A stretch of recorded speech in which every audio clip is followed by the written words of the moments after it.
heartbroken girlfriend of fallen DC pilot Captain Jonathan Campos, wept as she told mourners at his Brooklyn funeral Tuesday that it's impossible to fathom how I will face the days to come without him. The tragic pilot's family, friends and colleagues, including many in their flight uniforms, gathered at the Shrine Church of St. Bernadette in Dyker Heights to pay their last respects to Campos, a 34-year-old Queens native who died late last month when his passenger jet collided with a Black Hawk helicopter over the Potomac River in D.C.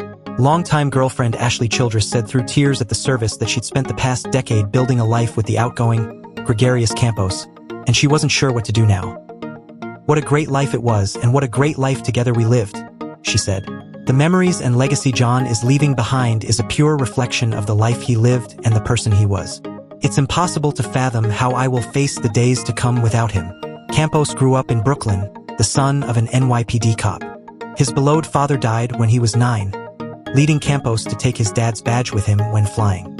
Campos had the badge on him while piloting American Eagle FLT 5342 when it crashed into the military chopper in a stunning midair collision over Washington on January 29th, killing him and 66 others. The badge was recovered from the wreckage and given to his family. The passenger jet, operated by the American Airlines regional subsidiary PSA Airlines, was descending toward Reagan International Airport after leaving Wichita, Kansas, when it slammed into the Black Hawk, sending both aircraft plummeting into the Potomac. 60 passengers and 4 crew members people aboard the American jet were killed, as well as the 3 soldiers in the chopper. Dion Flannery, the airline's president and CEO, said at Campos' funeral that the pilot was known as a kind man and a skilled flyer. There was a deep appreciation for him as safe, professional aviator, as a trusted colleague and as a warm, considerate friend, Flannery said. Jonathan loved what he did, and he wore a permanent smile on his face at work. Colleagues wiped away tears as they stood in a sorrowful semicircle outside the Roman Catholic Church to watch as the pallbearers hoisted his casket into the hearse. "Jonathan really was a one-in-a-million person. He just had such a fun personality," said Captain Chaz Connors, a Delta pilot who met Campos in college 11 years ago, to the Post. "It was impossible not to have fun just being around him. He was a very adventurous person." Campos was also a mechanic and had his helicopter license, Connors said.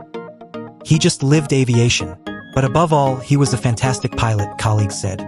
"I remember the first time he and I flew together. I was almost embarrassed at how much better he was at flying a plane than I was," Connors said. "I was just like, oh my gosh, it was embarrassing to me how much better he flew. So incredible." During the hour-long service, Childress said Campos had a litany of hobbies outside work such as traveling, working on his bike, parsing through stores for coral or fish for their aquarium and hitting car shows and gun shows. "His dreams became my dreams. His goals became part of my goals," she sighed. "I guess that's what it's like when you're in love with your best friend. No secrets too big, no story too small. And we all know that he had plenty of stories to tell. He also loved people," she said, "and he would strike up conversations everywhere, casually making friends as she stood beside him in amazement. Thank you for teaching me to step out of my comfort zone and accepting every part of me when I couldn't," she said, addressing her late love. "You made sure I felt loved, appreciated, and, most importantly, happy. I'm not sure how to face the days ahead without my soulmate," she said.